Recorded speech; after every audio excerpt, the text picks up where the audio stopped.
الشاعر الكبير ورئيس شعبة الفصحى في اتحاد كتاب مصر، وهذه القامة والقيمة الأدبية في سماء مصر والوطن العربي. شاعرنا الكبير مصطفى عاطف الجندي له أكثر من 18 ديوانا بالفصحى، غير كتب أدب الأطفال وغير الكتب المترجمة للغات عديدة منها الإنجليزية والفرنسية والأسبانية والتركية. فعندما نتحدث عن هذا الرجل لا نتحدث ولا نجامل، ولكن نقول أننا أمام شاعر يعرفه العالم وله تاريخه وله إسهاماته الكبيرة في مصر والعالم العربي. أنا بشكره 3 مرات مش مرة واحدة، المرة الأولى مقابل الدعوة في هذا الجو الحار، والمرة الثانية تصادف إنه يبقى معاه 3 أيام متوالية من الشعر، جمعية السلام في الإسكندرية، واليوم الثاني في نادي أدب الشاطبي في الإسكندرية، ثم من الإسكندرية إلى نادي أدب بدر. وكان في مقدور أن يقول يعتذر، ولكن هي شيمة النبلاء دائما. أشكره على وجوده بيننا في هذه المنصة الكريمة، وأهلا به ليس ضيفا عزيزا وإنما هو صاحب هذا البيت وصاحب المقام الرفيع. أشكره جزيل الشكر والتقدير. هو بس عقبال ما نديله راحته الاول، المفروض ان نبدا بيه، هو صاحب المكان، ولكن هو عقبال ما ياخد نفسه الاول، فهو العاده ان احنا بنبدا بيه والوسط والنهايه، يعني المفروض ثلاثيه، لكن الثلاثيه هنأجلها شويه ونبدا بشعرانا. نبدا بالموهبه الجميله الاول يارا مجدي، وبعدين نبدا بشعرانا الكبار. يارا مجدي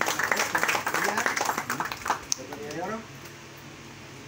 السلام عليكم ورحمة الله وبركاته.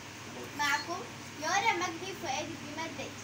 قبل البداية أريد أن أرحب بالشاعر عاطف الجندي منورنا النهارده، وأريد أن أرحب بجميع شعراء نادي أدب بدر وقصر ثقافة بدر والسادة الحضور.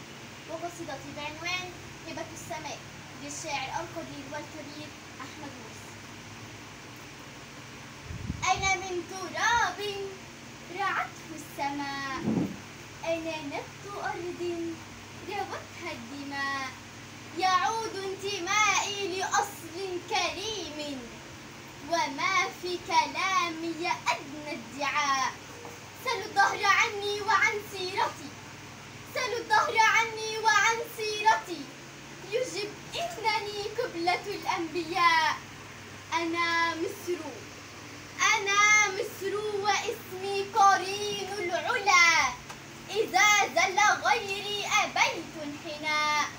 أنا مصر، أنا مصر والمجد في جعبتي، أنا مصر مقبرة الأدعياء. أنا مصر واسمي قرين العلا، إذا زل غيري أبيت انحناء.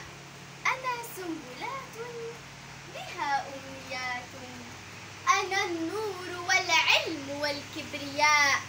أنا البدء عند ابتداء الوجود، وأم البلاد وقلب السماء. فكم من غريب سعى نحو داري، وكم من مقيم لديه انتماء. أقمت الحضارة في شاطئي، تنير العقول وتعلي البناء. كتاب كريم من الله يتلى، كتاب كريم من الله يتلى.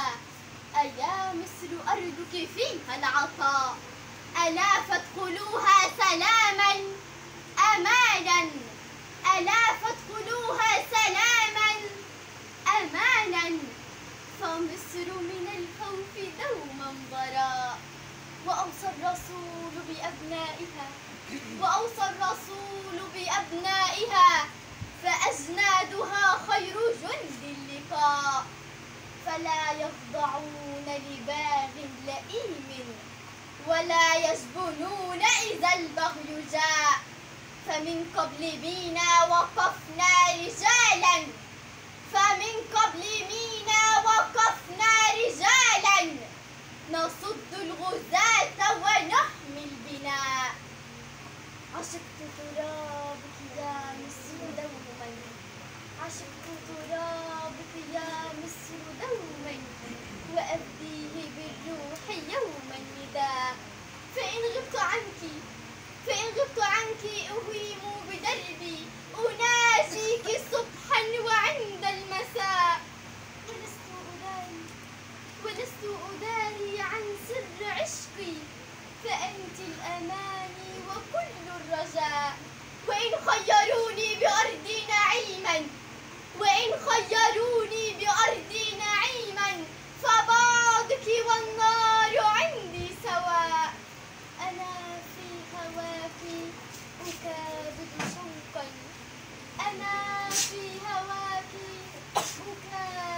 شوقا، فحبك في القلب طب وداء. سيبقى ترابك يا مصر دوما عصيا أبيا على الأشقياء. يدور الزمان على الظالمين وتبقين جمرا على هؤلاء. يدور الزمان على الظالمين وتبقين جمر على هؤلاء. شكرا جزيلا يارا مجدي. ومع